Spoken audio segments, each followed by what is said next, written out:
अस्सलाम वालेकुम। कैसे हैं भाई? खैरियत से आप लोग? खैरियत से हैं आप लोग? गुड, ज़बरदस्त। अच्छा भाई देखें, लास्ट क्लास में हमने ये 15 टॉपिक कवर कर लिए थे एक्सेल के। आज हम आगे प्रोसीड करेंगे और आज आप कह लें कि कल की तरह आज का टॉपिक भी काफ़ी इम्पोर्टेंट है। ठीक है, आज हम बात करेंगे फंक्शंस पर।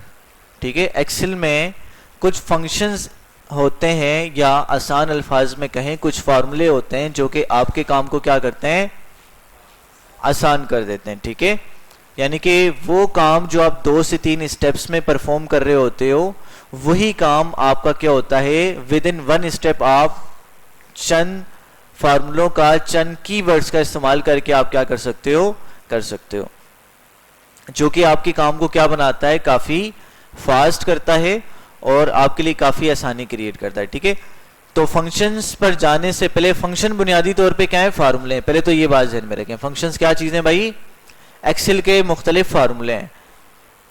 अब देखिए, ये जो फार्मूले हैं हमारे पास, इनको अप्लाई करने के लिए पहले तो कौन कौन से हैं, हम इनकी प्रैक्टिस वर्कबुक डाउनलोड कर लेते हैं ताकि हमें फार्मूलों की एप्लीकेशन में आसानी हो। तो यहाँ से हम एक नई शीट लेते हैं और नई शीट लेने के बाद हम उसको आगे मूव करवा देते हैं। अब यहाँ पे हम लिखते हैं functions in MS Excel, functions in MS Excel. ठीक है भाई, तो पहले कॉलम में आ जाएगा सीरियल नंबर, दूसरे में आ जाएगा फंक्शन या फॉर्मूला, ठीक है, और तीसरे में आ जाएगा एप्लीकेशन। ठीक है भाई, समझ में आ गई? अब देखें, जरा सा गौर करें आप, तो यहां पर आपको नजर आएगा, क्या नजर आएगा कि भाई मैंने यहां पे क्या लिखा था, फंक्शन और फार्मूला लिखा था, वो तो गायब हो चुका है। ठीक है, अब देखें, ऑटो एक तो तरीका ये है कि आप यहां पे जाएं, यहां से आप प्लस माइनस बना हुआ है तो आप इसको, इसकी विड्थ को बढ़ा लें, एक तरीका तो ये है। दूसरा तरीका क्या है कि भाई आप यहां पे जाएं, यहां पर क्या कर दें, डबल क्लिक कर दें, ऑटोमेटिकली आपकी कंटेंट के मुताबिक सेल की विड्थ को क्या कर देगा, ये एडजस्ट कर लेगा। समझ में आ गई बात? अच्छा, यहां पे हम जाते हैं, लिखते हैं 1। अब सीरीज कंटिन्यू करनी है, लियान क्या करूंगा,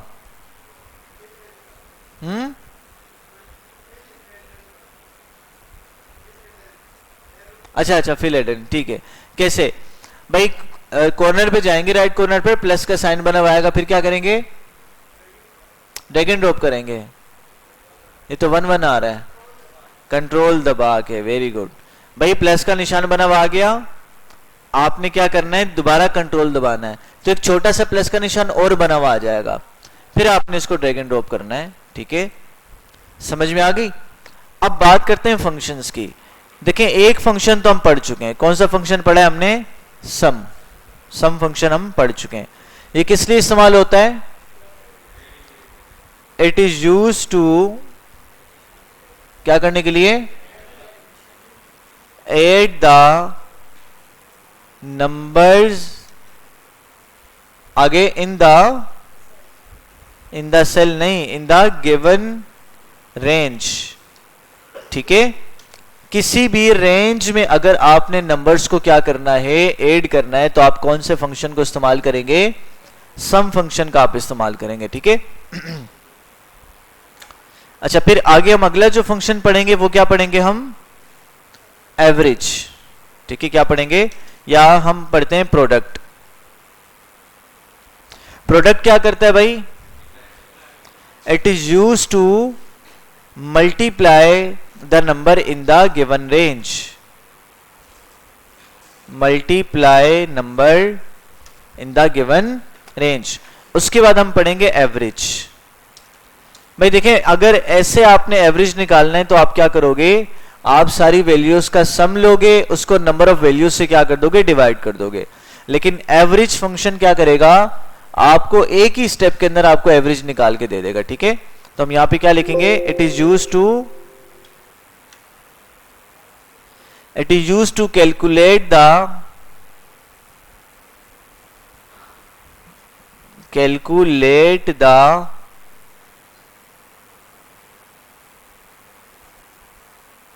average in the given range. ठीक है, गिवन रेंज में आप एवरेज निकालना चाहते हो तो एवरेज का क्या करेंगे, इस्तेमाल करेंगे। फिर उसके बाद हमारे पास एक फार्मूला है जिसे हम कहते हैं मिनिमम, शॉर्ट में लिखते हैं उसको हम।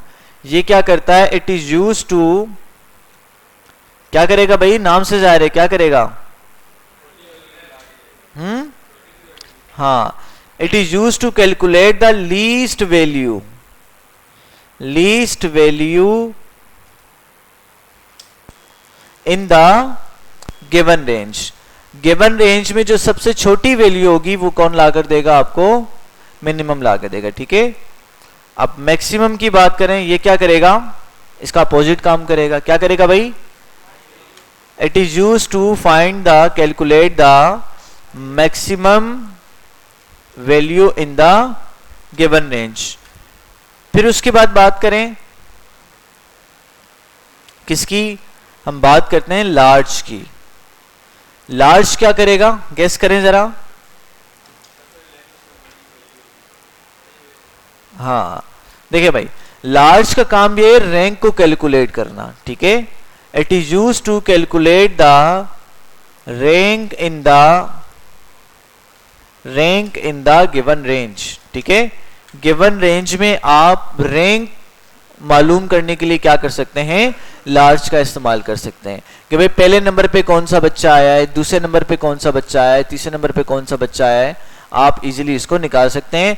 या आपके पास एक नंबर की लिस्ट है, आप ये वहां से फाइंड आउट कर सकते हैं कि भाई पहले नंबर पे सबसे बड़ी वैल्यू कौन सी है, 100वें नंबर पे कौन सी है, 1000वें नंबर पे कौन सी है, 25वें नंबर पे कौन सी है। तो लार्ज क्या करता है, वहां पर इस्तेमाल किया जाता है। भाई समझ में आ रही बात, ठीक है बेटा। लास्ट में कोई बेटा मसला है, कुछ पूछना है, अच्छा। उसके बाद क्या है हमारा काउंट। काउंट क्या करेगा भाई, क्या करेगा, काउंट करेगा, सिंपल सी बात है। तो हम लिखेंगे इट इज यूज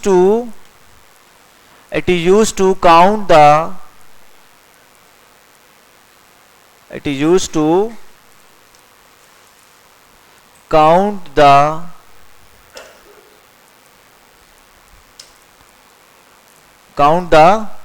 क्या करता है भाई, count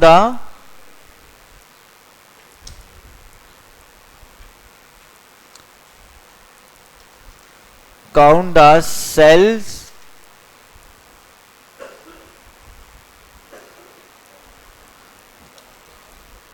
having number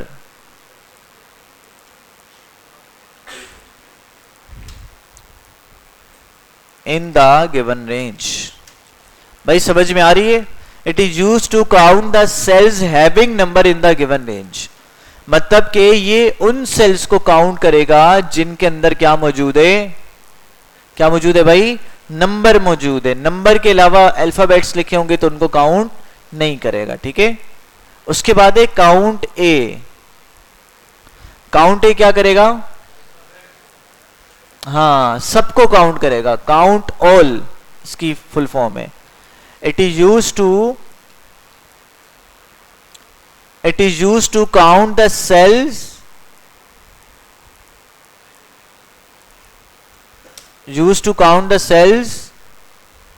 which are not empty। समझ आ रही है, यानी कि ये उन सेल्स को काउंट करेगा जो कि खाली नहीं है, कुछ ना कुछ कंटेंट मौजूद है। ठीक है, फिर आता है हमारे पास काउंट ब्लैंक। काउंट ब्लैंक क्या करेगा, नाम से जाहिर है, खाली सेल्स को कैलकुलेट करेगा। Very right, it is use to count the cells which are empty, जो कि क्या है, खाली हैं इन द गिवन रेंज। उसके बाद क्या हमारे पास अपर, उसके बाद क्या है लोअर, उसके बाद क्या पढ़ेंगे प्रॉपर। ठीक है भाई, अब देखें अगर मैंने किसी भी टेक्स्ट को कैपिटल लेटर्स में चेंज करना है तो क्या करूंगा, नहीं भाई पढ़ के आए ना वर्ड में क्या करते थे हम, हमारे पास यहाँ पे चेंज केस का ऑप्शन आता था, लेकिन एक्सेल में आपको चेंज केस का ऑप्शन नजर नहीं आएगा। समझ आ रही है? तो एक्सेल में क्या करना पड़ेगा, हमें फंक्शन का इस्तेमाल करना पड़ेगा। ठीक है, तो फंक्शन कौन सा इस्तेमाल होता है अपर केस में कन्वर्ट करने के लिए, अपर वाला फंक्शन इस्तेमाल होता है। ठीक है, तो हम क्या लिखेंगे, it is use to change the text into upper case. Upper case का मतलब क्या होता है, कैपिटल लेटर तो होता है, लेकिन किस तरह का कैपिटल लेटर,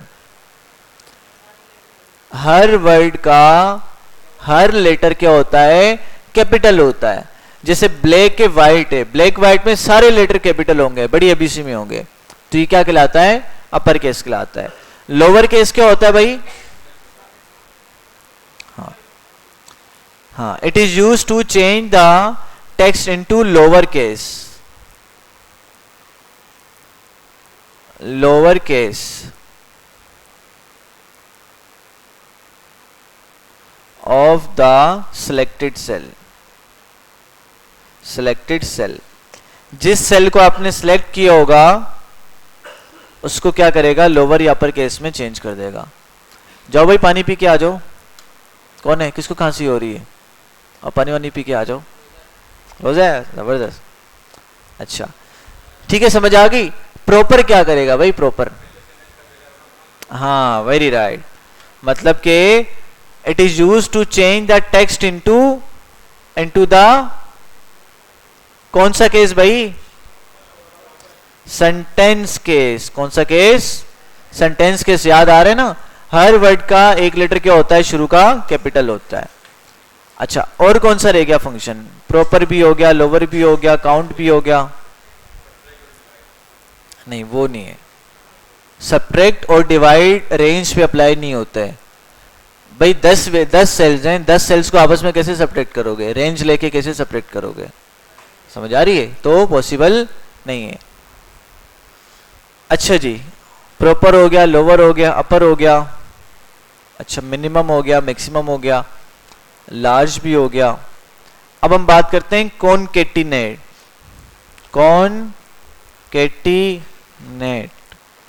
कॉनकेटिनेट क्या करता है भाई, बताएं जरा। इट इज यूज टू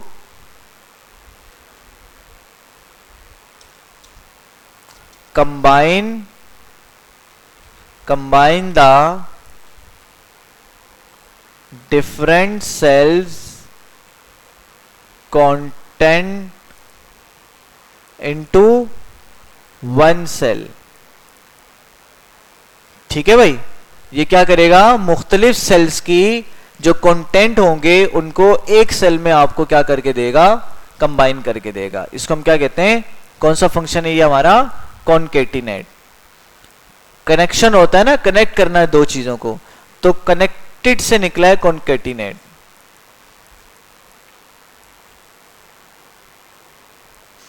अच्छा, उसके बाद क्या है हमारे पास, उसके बाद है नाउ। नाउ क्या करेगा,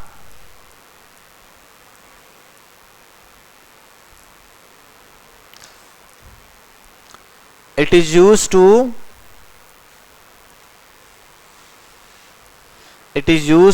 insert the current date and time of the system। आपने कहीं पर आज की डेट और टाइम लगाना है तो आप क्या करोगे, नाउ का इस्तेमाल करोगे। ठीक है, फिर उसके बाद है टुडे।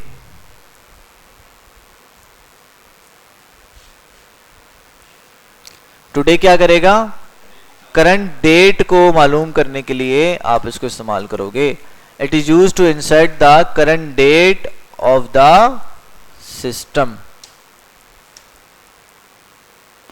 ठीक है भाई, तो और देख लें फंक्शन, या काफी है आज के लिए, देख लें या काफी है, काफी है, चलें इसको हम लगा के चेक कर लेते हैं। ठीक है, फिर आप लोग प्रैक्टिस कीजिएगा। बाकी इंशाल्लाह जो एडवांस फंक्शन है वो हम क्या करेंगे, अगली क्लास में देख लेंगे, ठीक है। अच्छा भाई देखें, अब मैं यहाँ पर आता हूँ, किसी भी शीट पे आता हूँ, यहाँ पे मैं सम का फॉर्मूला लगाता हूँ। अब यहाँ पे देखो भाई ट्रिक दे रहा हूँ आपको, एक मैं बड़ी काम की बात बता रहा हूँ, ठीक है, जो कि बताई नहीं जाती, ठीक है। बात क्या है, देखो मैं यहाँ पर लिख रहा हूँ सम, क्या लिखा मैंने, फंक्शन लिखा। अब आपको पता नहीं कि सम का क्या यूज केस है, क्या एप्लीकेशन, आप भूल चुके हो, तो देखो सामने लिखा हुआ आ रहा है, क्या करेगा, add all the number in the range of cells. आपके पास रेंज में जितने नंबर होंगे उनको क्या करेगा, ऐड करेगा। कौन करेगा, सम वाला फंक्शन इस्तेमाल करेगा, ठीक है। अच्छा सम टाइम क्या होता है कि आप जैसे ही दो लफ्ज लिखते हो, दो लेटर लिखते हो, आपके पास बहुत सारे फंक्शंस यहां पर आ जाते हैं। अगर आपने ये वाला सम वाला फंक्शन इस्तेमाल करना है, ठीक है, अब देखो इसको इस्तेमाल करना है तो आप क्या करोगे, टेप का, उसको सिलेक्ट करके टेप का बटन दबाओगे। टेप का बटन दबाओगे, वो फंक्शन खुद सिलेक्ट करेगा, ब्रैकेट भी ओपन करके आपको दे देगा, ठीक है। ब्रैकेट ओपन कर ली, देखो आगे भी आपकी हेल्प कर रहा है। क्या कह रहा है कि भाई नंबर 1 सिलेक्ट करो, फिर कॉर्मा लगाओ, फिर नंबर 2 सिलेक्ट करो, फिर कॉर्मा लगाओ, और सोन चलते चले जाओ। समझा रही है? तो इसका मतलब क्या है कि आप मल्टीपल रेंज सिलेक्ट कर सकते हो। जैसे ये रेंज मैंने ली, सिलेक्ट कर ली, फिर मैंने कॉमा लगाया, उसके बाद दूसरी रेंज मैंने ली, फिर कॉर्मा लगाया, ठीक है, फिर तीसरी रेंज मैंने ले ली, ठीक है। तो मुख्तलिफ रेंजेस को आप क्या कर सकते हो, ऐड कर सकते हो, जैसा कि हमने लास्ट क्लास में देखा था। ब्रैकेट क्लोज किया और मैंने इंटर कर दिया, देखो मुझे ऐड करके दे देगा। समझ आ रही है?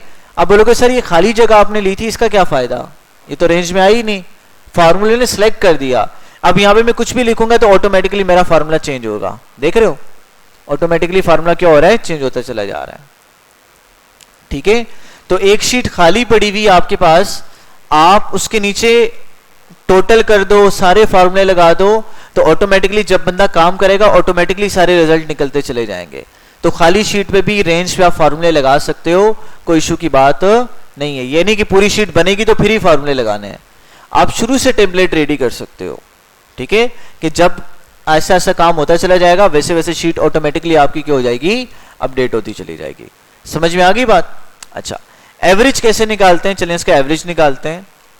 एवरेज निकालने के लिए हम क्या करते हैं, इक्वल सम ब्रैकेट ओपन, हम रेंज को सिलेक्ट करते हैं, ब्रैकेट क्लोज, फिर डिवाइड करते हैं जितने नंबर थे, कितने नंबर थे, 2 4 6 7, 7 से क्या कर देना हमने, डिवाइड करके हमने इंटर कर देना है।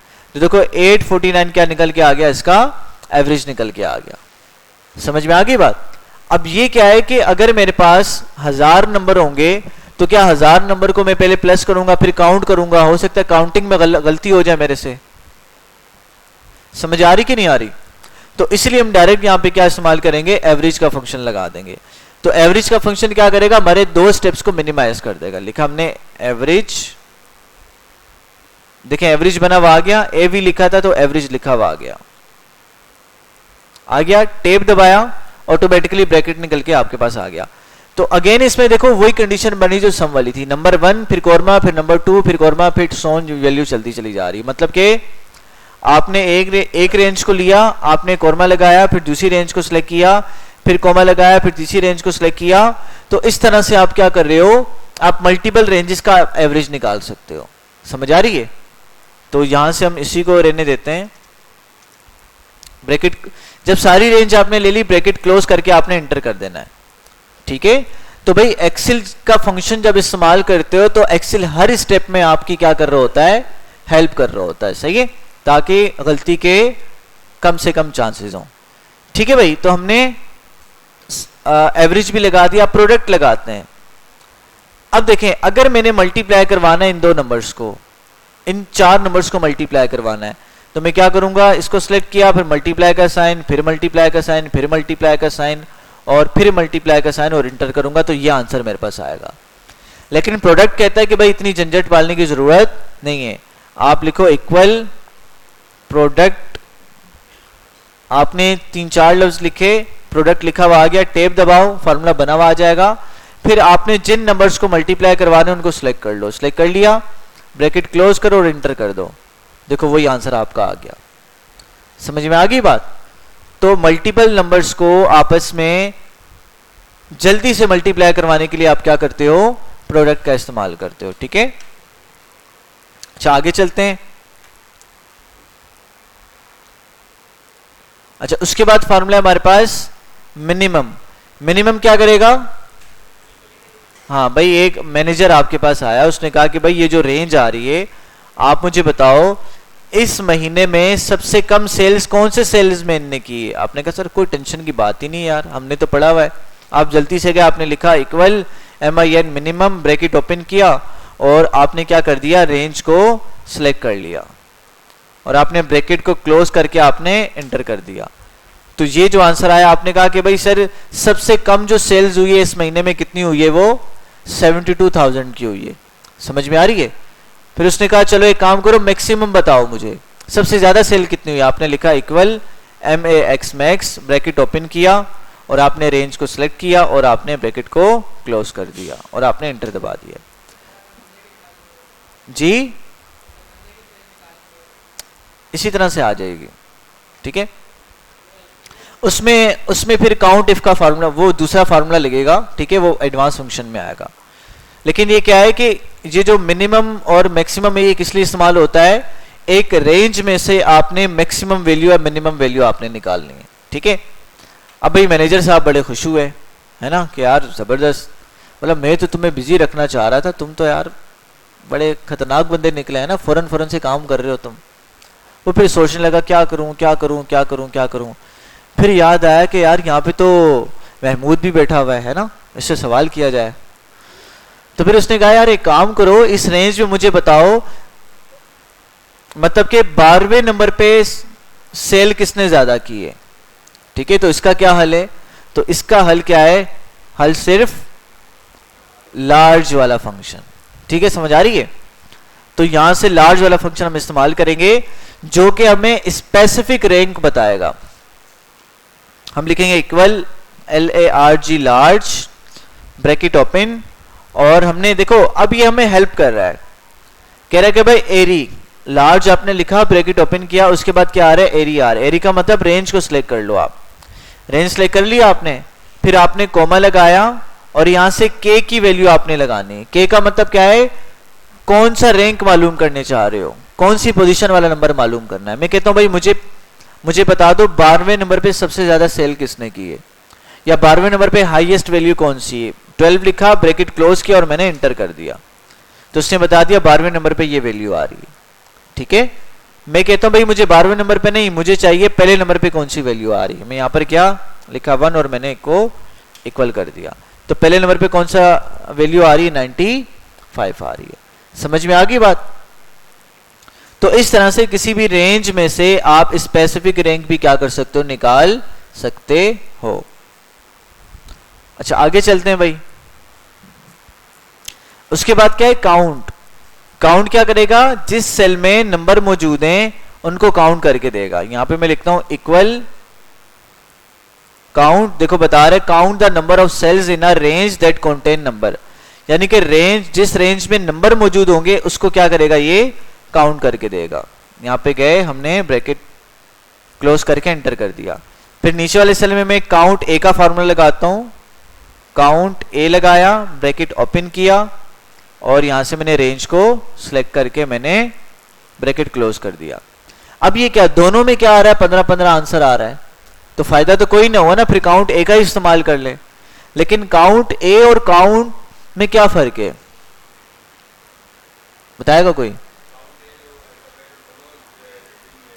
हाँ, नंबर को देगा, वेरी राइट। अब देखो यहां पे मैं लिखता हूं, जैसे मैंने एक नंबर असद लिख दिया, अब काउंट ने क्या किया, असद वाले सेल को काउंट ही नहीं किया, क्योंकि ये क्या करेगा, सिर्फ नंबर को काउंट करके देगा। और काउंट ए ने क्या किया, इस असद को काउंट किया। समझ आ रही है। लेकिन अगर मैं यहां से इसको एम्प्टी कर देता हूं तो खाली सेल को ना काउंट कंसीडर करता है ना काउंट ए कंसीडर करता है। खाली सेल्स को मालूम करने के लिए आप क्या करते हो, काउंट ब्लैंक लगा दो, लिखा equal count blank, bracket open, और आपने रेंज को सिलेक्ट किया और ब्रैकेट क्लोज करके आपने एंटर कर दिया। तो क्या बता रहे हैं भाई, इस रेंज में कितने खाली सेल हैं, जितने खाली होते जाएंगे बताता चला जाएगा। समझ आ रही बात? तो इस तरह से आप क्या कर सकते हो, इन तीनों फार्मूलों का इस्तेमाल कर सकते हो। अच्छा, अपर क्या करेगा? हाँ, कैपिटल लेटर्स में चेंज कर देगा। ठीक है, जैसे देखें ये मेरे पास एक लफ्ज आ रहा है, मैंने लिखा इक्वल। लाजमी नहीं है कि भाई आपको आंसर जो है आपको उस सेल के आगे ही चाहिए, आप आंसर किसी भी सेल में निकाल सकते हो। जैसे देखो ये लिखा हुआ है और यहां पे मैं इसको कैपिटल लेटर में लगाना चाहता हूं, मैंने लिखा इक्वल अपर ब्रैकेट ओपन और टेक्स्ट को देखो एक्सेल बता रहा है टेक्स्ट सिलेक्ट करो, टेक्स्ट को सिलेक्ट किया, ब्रैकेट क्लोज करके मैंने एंटर कर दिया। देखो कैपिटल लेटर में इसने क्या कर दिया, इसको चेंज कर दिया। फिर मैंने लिखा इक्वल लोअर ब्रैकेट ओपन किया और इसको मैंने सिलेक्ट करके एंटर कर दिया, स्मॉल लेटर में कन्वर्ट कर दिया। सही है। फिर मैं लिखता हूं इक्वल प्रॉपर ब्रैकेट ओपन किया और मैंने यहां से इसी को सिलेक्ट करके मैंने ब्रैकेट क्लोज करके मैंने एंटर कर दिया। अब देखो पहला लफ्ज बड़ा और बाकी सारे छोटे कर दिया। समझ में आ गई बात? अच्छा, उसके बाद क्या हमारे पास, उसके बाद है कॉन्केटिनेट। कॉन्केटिनेट क्या करता है? डिफरेंट सेल्स को आपस में कंबाइन करता है। जैसे देखें मैंने इन दो सेल्स को आपस में मिलाना है, तो क्या करूंगा? बोलो सर मर्ज कर लो। मर्ज से क्या होगा?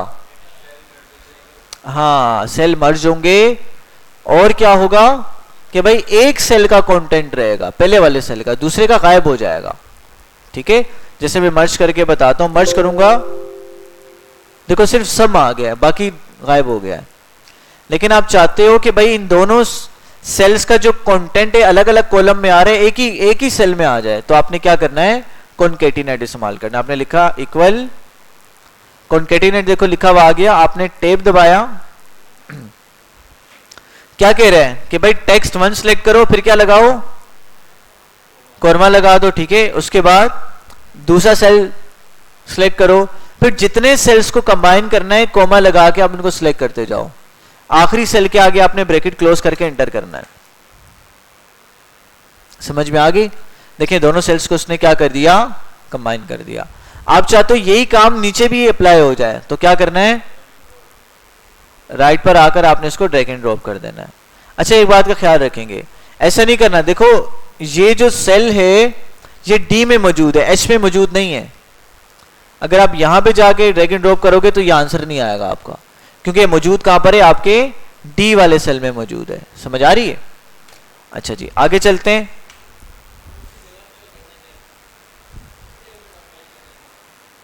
किसी जगह पे नहीं समझा मैं, यहीं पे तो कंबाइन हुए हैं। क्या कहना क्या चाह रहे हो भाई तुम?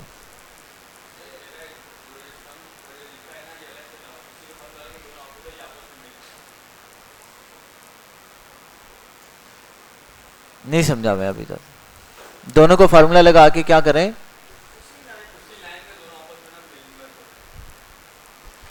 इसी लाइन में नहीं, इसी लाइन में तो नहीं होगा ना, क्योंकि उसको वैल्यू तो चाहिए। मतलब यहीं पे तो फार्मूला लगाया हमने, यहां पे फार्मूला लगाओगे तो गायब हो जाएगा ये। हाँ नहीं, वापस पेस्ट नहीं होगा, अलग अलग में होगा, अलग सेटअप पे होगा। ठीक है, समझ आ रही है? अलग उसमें होगा, यहां पर नहीं होगा। ठीक है भाई, समझ आ गई? अच्छा, आगे चलते हैं। उसके बाद क्या है? नाउ। आपने कहीं पे भाई डेट लगानी है, करंट डेट और टाइम लगाना है, आपने लिखा नाउ। ठीक है, ब्रैकेट ओपन ब्रैकेट क्लोज और आपने इंटर कर देना है। करंट डेट और टाइम आ गया आपके पास। ठीक है, आपने लिखा इक्वल टुडे। टुडे से क्या आएगा? आज की डेट आ जाएगी। समझ आ रही बात? तो इस तरह से आप क्या कर सकते हो? डेट और टाइम को अगर कहीं पर लगाना चाहो तो आप लेकर आ सकते हो। भाई कोई मसला है यहां तक इन फंक्शंस में? ठीक है, आप इनकी प्रैक्टिस करें। बाकी हम क्या करेंगे, बाकी जो एडवांस ऑप्शंस हैं फंक्शन से रिलेटेड वो इंशाल्लाह नेक्स्ट क्लास में हम पढ़ेंगे। ठीक है।